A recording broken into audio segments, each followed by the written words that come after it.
Meditations by Marcus Aurelius, Stoicism. Yep. You've referenced Stoicism multiple times, not getting an emotional, thinking rational. Yep. This was a book that you've subscribed to for years. What is it about Stoicism and not getting caught up in emotions and even triggering emotions that resonates with you? Well, emotions are feedback. The idea that men don't feel emotions is incorrect. We feel emotions. I would actually argue we feel emotions with certain emotions stronger than women. I would argue that we feel heartbreak stronger than women. I would argue we feel anger like a woman could never understand. I would argue we are extremely emotional. Rage, pure rage. Well, it's feedback. So when you get the feedback, it's all about how you internalize it and how you process it, right? It's having stoicism's not feeling emotions. It's feeling the emotion and going, okay, why is this happening? How much does this really matter? What's the most intelligent move on the chessboard? I'm not even that good at chess, right? My father was a grandmaster. I'm like 1800 ELO. I'm okay. I was a child chess prodigy, but I stopped playing chess professionally when I was like 8. So I'm as good now as I was. In fact, I'm worse now than when I was 8 because I've never taken any lessons or anything properly since because my mother and father broke up. We moved to England. My dad stayed in America. Lost my chess coach, and England didn't have a chess infrastructure. America had a chess infrastructure in the lower income schools. My dad used to go to the ghetto schools because he was black. Go to the black schools and teach them how to play chess. So we had a big infrastructure. you peaked at 8. I peaked at 8, yeah. But chess is a fantastic game because in the game of chess, there's no luck. If you lose, no matter how well you played, if you lose, at some point you made a mistake. Even if it's the most minor mistake, you made a mistake.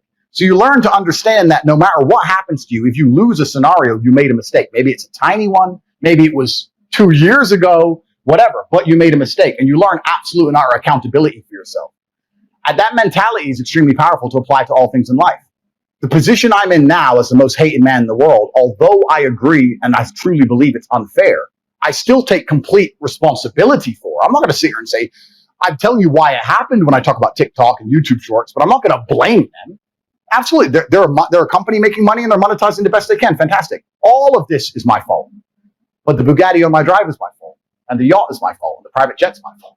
So it's all my fault.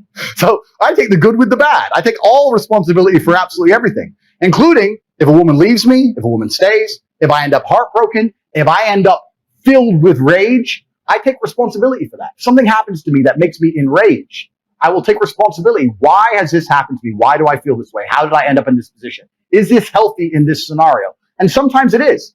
I've had scenarios in my life where I was prepared to die to protect somebody else, and I was enraged, and it was healthy. I've also had times where I'm in a room by myself, enraged, sitting there going, this is no good for anybody. I need to just calm the fuck down. So emotions are feedback, but stoicism is the ability to process them. And that's what you need to learn as a man. You're never going to be able to turn them off. You're going to feel them. You have to learn how to process them and turn them into a positive. It's energy. It's unlimited energy. I say this all the time. I say that the biggest periods of transformation in my life is when everything was going wrong. When my life was going good, I'm not a hedonistic person. I don't do drugs. I don't gamble. I don't do prostitutes. I don't do anything that hedonistic. But I'll certainly go on the yacht with a bunch of women I know and chill and have some vodkas and that kind of thing. When life's smooth, then it's semi-hedonistic, pretty relaxed. But when I make my biggest progress, when I really change who I am and change the world, that's when everything's fucked. When things go wrong, or I'm feeling things I don't want to feel, or bad things are happening, that's when I'm like, okay, I currently cannot sleep. I've completed the day's tasks. I've tried to go to bed. I can't sleep. More shit has to get done. That's when the amazing things happen in my life.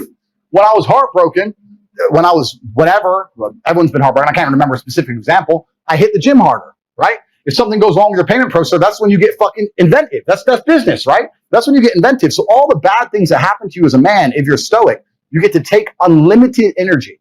Heartbreak is unlimited energy. So is depression. So is rage. So is sadness. All these negative emotions they tell you to collapse behind. It's like people talk like Bruce Lee says, be like water. And people see that as be fluid and just go with the flow. I disagree. If you're like water, you're necessary for life. You are scary when you're enraged. You're powerful. You're beautiful when you're calm. You're so many things when you're like water, right? So if I'm enraged, it's like water behind a dam. You just got to put the dam in place, and you got to get the turbo, the hydroelectrics put in. Don't tsunami your life. Put the energy somewhere.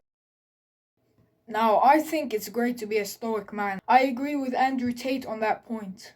It is unlimited energy when you can turn every single bad emotion into motivation and good emotions to keep going and doing hard work even when you don't feel like it. Because emotions are fickle.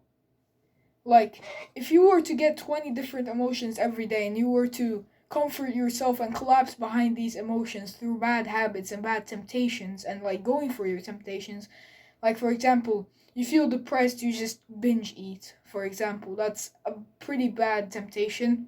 And you collapse behind your emotion and start crying without actually doing anything about it. That is the opposite of stoicism. Stoicism, many people think stoicism means being emotionless. It is definitely not true. Stoicism means also being aware of the emotion and then journal about why you feel this emotion and what you can do to feel better. Because everyone would like to feel better, everyone would like to be motivated and feel good all the time. So you must have made a mistake at some point to make you enrage or feel sad or anything like that. So you must journal about it and ask yourself and be a little introspective about it.